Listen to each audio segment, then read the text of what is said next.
The late afternoon sun bathed Riverside Park in a warm golden glow, painting a picture of serenity. Children's laughter rang out as they raced across the playground, their carefree joy mingling with the soft rustling of leaves in the autumn breeze. Parents called out from nearby benches, their voices filled with affection and familiarity. But not everyone shared in the warmth of the moment.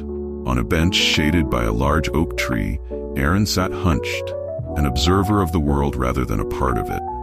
His coat was patched and frayed, his shoes worn thin. To most, he was invisible, a figure blurred into the park's background, unnoticed by the bustling families and carefree joggers. Aaron didn't mind being overlooked. Invisibility had become his shield, a way to navigate a world that often dismissed him. Each day was a quiet battle for survival, his moments of peace stolen from places like this park. As he adjusted the brim of his battered cap, Aaron's gaze wandered, catching sight of a young boy with tousled hair, Lucas. The boy was standing near a group of older kids, his small frame stiff with tension. At first, Aaron dismissed it as nothing out of the ordinary, but as he observed longer, his stomach tightened. Something wasn't right. Aaron leaned forward, squinting as he watched the scene unfold. Lucas was surrounded by the older kids now, their voices raised in mocking tones. One of them gave Lucas a shove, causing him to stumble back. "Hey," Aaron called out, his voice sharp and commanding. He rose from the bench, his tall frame cutting a striking figure against the soft hues of the park. The group of bullies turned, startled. "Leave him alone," Aaron said firmly, his tone brooking no argument. The kids exchanged uneasy glances before backing away. "Whatever," one of them muttered as they slinked off. Aaron turned to Lucas, who stood frozen in place, clutching his backpack as if it were a lifeline. "You okay, kid?" Aaron asked, his voice softening. Lucas nodded slowly, tears brimming in his wide eyes. "Yeah, thank you." Before Aaron could respond, a man in a suit hurried toward them, David Turner, Lucas's father. His gaze darted from Aaron to his son, his face a mixture of relief and caution. "Lucas, are you hurt?" David asked, crouching to inspect his son. "I'm fine, Dad," Lucas replied, his voice trembling. "He helped me." David straightened, his expression wary as he looked at Aaron. "Thank you," he said, his tone polite but distant. Aaron gave a small nod, his hand sliding into his coat pockets. "Just glad the kid's all right." David hesitated before gently guiding Lucas away. As they walked off, Lucas glanced over his shoulder, offering Aaron a small, shy wave.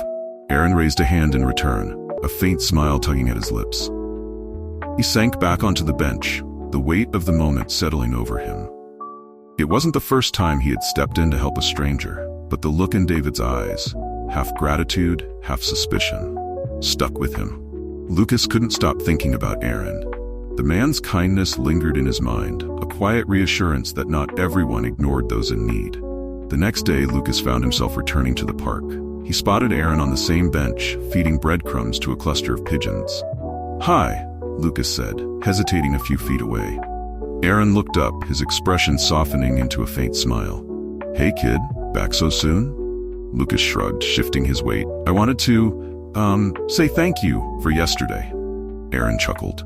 "Told you no need to thank me, just glad you're okay." Lucas hesitated before sitting down on the bench's edge. "Do you come here a lot?" Aaron nodded.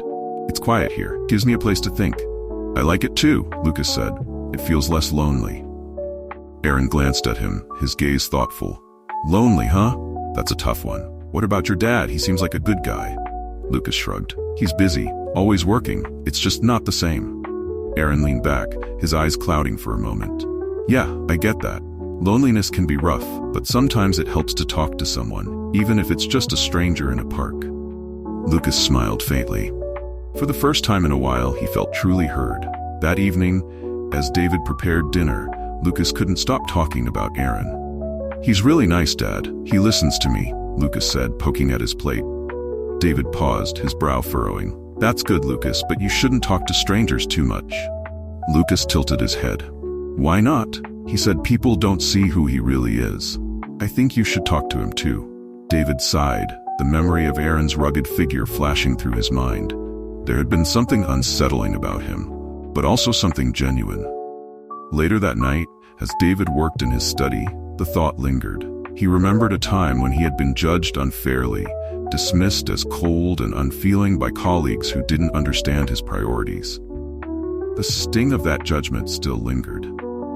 "Maybe I'm doing the same to him," David muttered, setting his pen down. He made a mental note to approach Aaron differently if they crossed paths again. The next weekend, David decided to return to the park with Lucas. He had been mulling over their previous encounter with Aaron, torn between his initial judgments and the genuine gratitude he felt for the man who had helped his son. As they arrived, Lucas spotted Aaron almost immediately. "There he is," Lucas exclaimed, tugging at his father's sleeve. Without waiting, the boy dashed toward the familiar figure.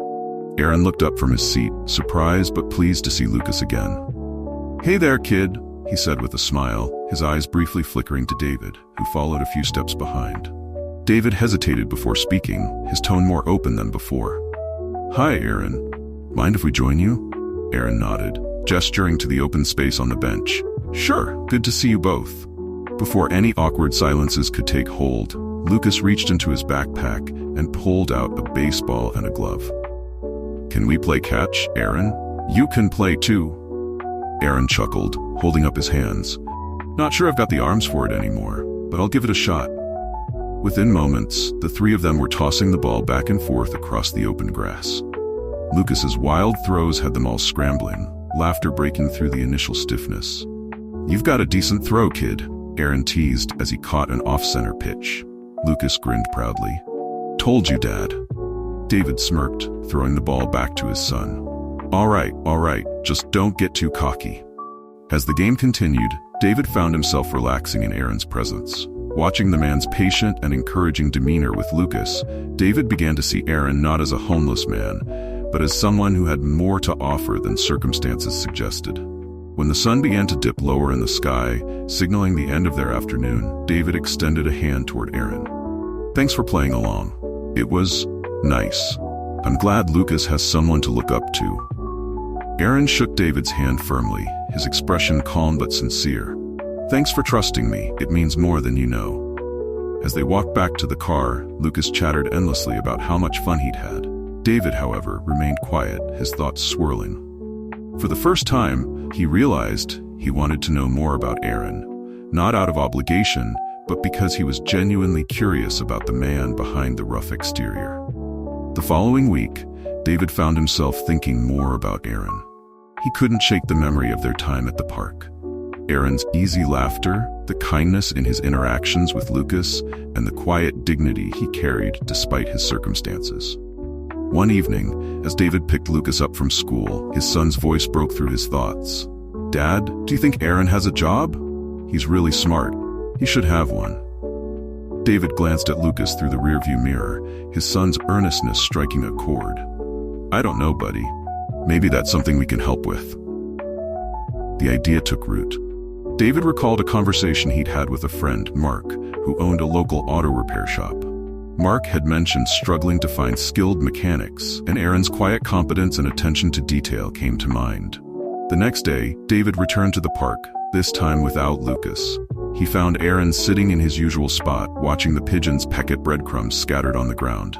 "Hey, Aaron," David began, his voice steady but friendly. Aaron looked up, surprised to see David alone. "Hey there. What brings you by?" David took a deep breath, sitting on the bench next to Aaron. "I've been thinking. I have a friend who owns a repair shop. He's looking for someone with good hands, someone dependable. I don't know your background, but I think you'd be a good fit." Aaron blinked, caught off guard. He looked down at his hands, rough and weathered as if assessing them anew. "A repair shop?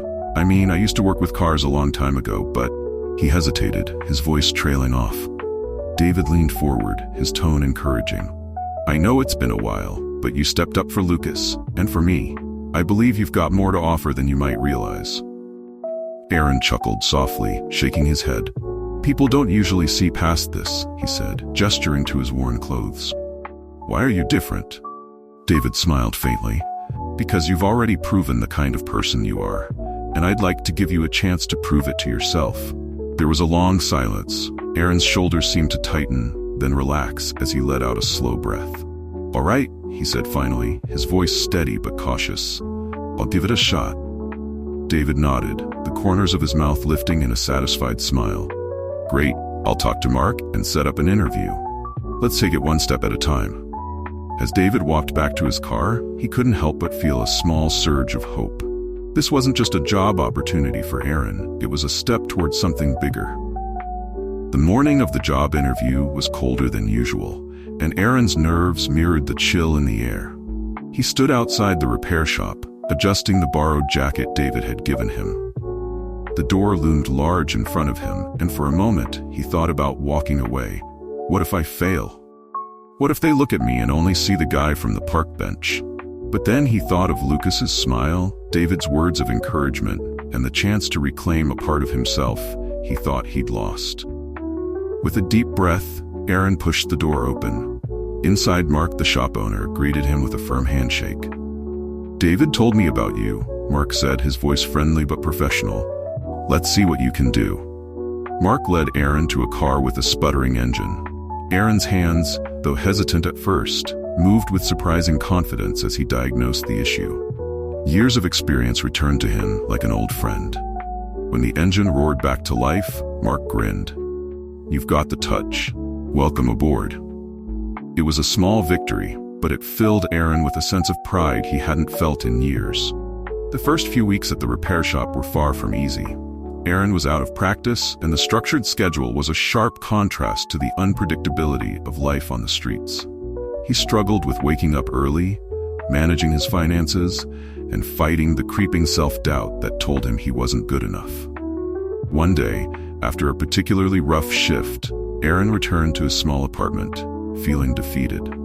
The bills on the counter seemed to mock him, and the loneliness of the space weighed heavily on his shoulders. A knock on the door interrupted his spiral of thoughts. When Aaron opened it, he found David and Lucas standing there holding bags of takeout. Thought you could use some company, David said with a smile. Aaron stepped aside, letting them in. You didn't have to do this, he said, his voice thick with emotion. We wanted to, Lucas said brightly. Plus, I wanted to see how you're doing at the shop. As they sat around Aaron's small kitchen table, sharing a meal, the weight on Aaron's chest began to lift. David offered practical advice on budgeting, while Lucas peppered him with questions about fixing cars. For the first time in weeks, Aaron felt less alone. You're doing better than you think, Aaron, David said as they cleaned up. It's not about being perfect, it's about showing up and trying, and you're doing that. Aaron nodded, his throat tight. He didn't have the words to express how much their support meant, but in that moment, he realized he wasn't facing this journey alone. The weeks that followed were filled with challenges, but for the first time in a long time, Aaron began to see glimmers of progress.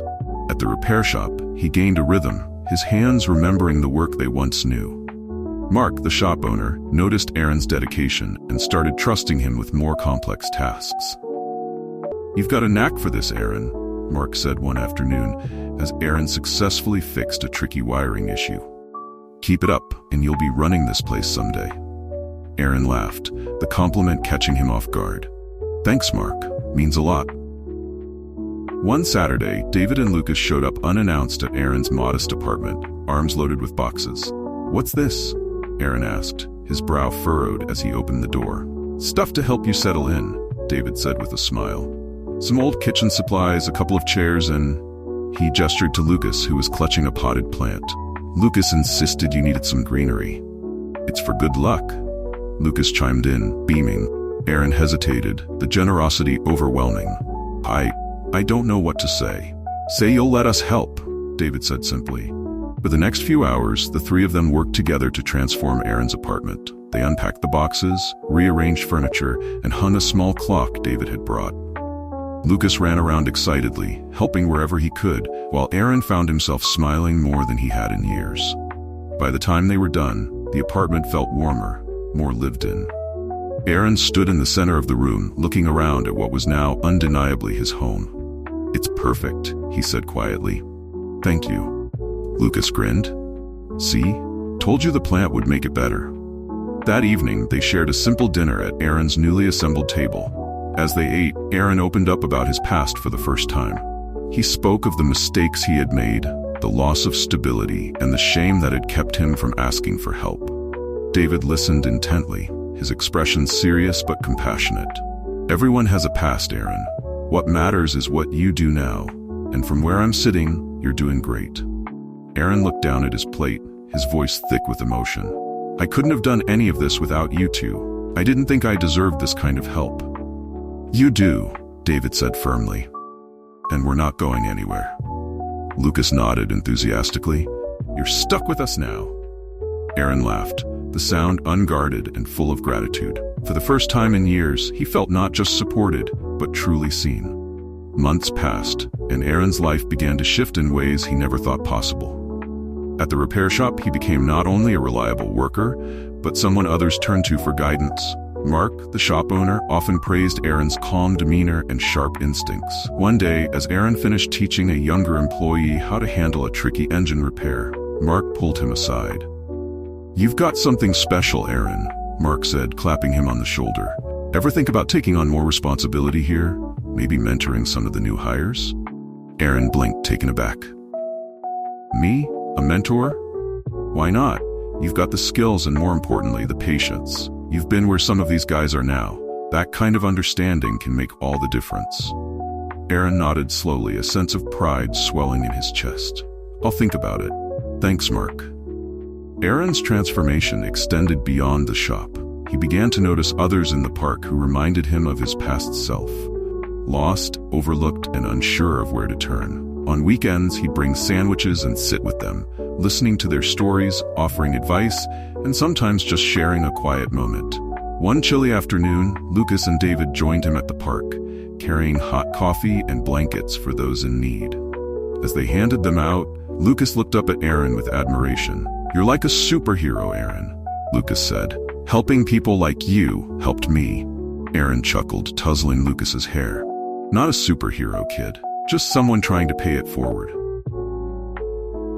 On a sunny spring morning, Aaron joined David and Lucas for a picnic at the park, the same park where their journey had begun.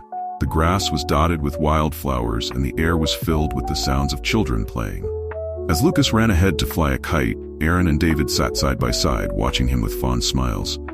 Feels like a lifetime ago, Aaron said quietly, his gaze following the kite as it danced against the blue sky.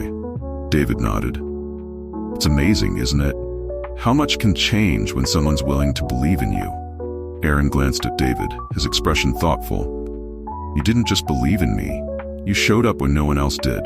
That kind of trust, it changes everything. David smiled. Well, it's not one-sided. You've reminded me what really matters in life. Lucas sees it too. You've become part of our family, Aaron. Aaron's throat tightened as he looked out at Lucas, who was laughing as the wind tugged his kite higher.